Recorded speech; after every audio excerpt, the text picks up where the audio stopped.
because we know that this is not a perfect batting lineup. If it was a perfect batting lineup that was working brilliantly, they wouldn't be trying this. They would probably be batting normally.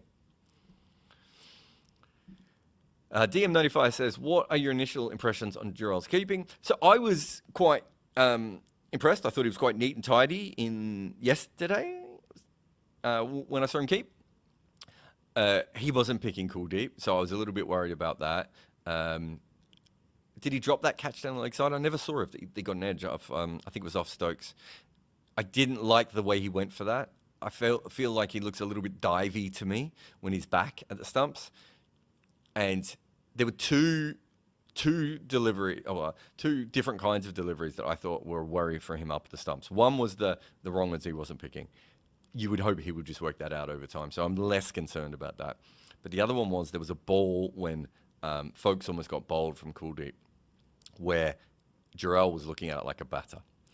And the best way I can explain this is that when you're a batter and you're looking at the ball and you're going, oh, I would hit that, when you're wicket keeping, you generally take your eyes off it a little bit more because you expect it to hit the bat, right? And the other way that sometimes happens is you expect the ball to hit the stumps, right? And a really good wicket keeper will have their hands right behind the stumps when a batter is bowled. And I don't know which one it was for Jarrod on this particular one, but I noticed it straight away. It's the same thing I've seen with lots of wicket keepers who are not specialist wicket keepers. And the minute you see that, you know there's going to be errors. They're going to miss balls. Occasionally they might miss stumpings. Their hands won't be in the right places for catches, all those sorts of things. It's something I look for a keeper up at the stumps to tell the difference between someone who is a wicket keeper and someone who is a batter who does a little bit of keeping.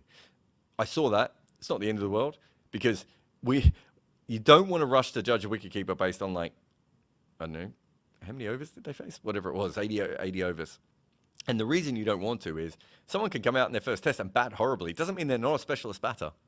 Someone can come out and bowl horribly in their first test match. Doesn't mean that. And I think with wicket keeping, we're like, oh, look, he's not very good. You know, like the amount of wicket keepers that were called iron gloves because of their first games. And it's like, they actually went on to be really good wicket keepers. So I'm not throwing him away, but it's something I'm going to keep an eye on.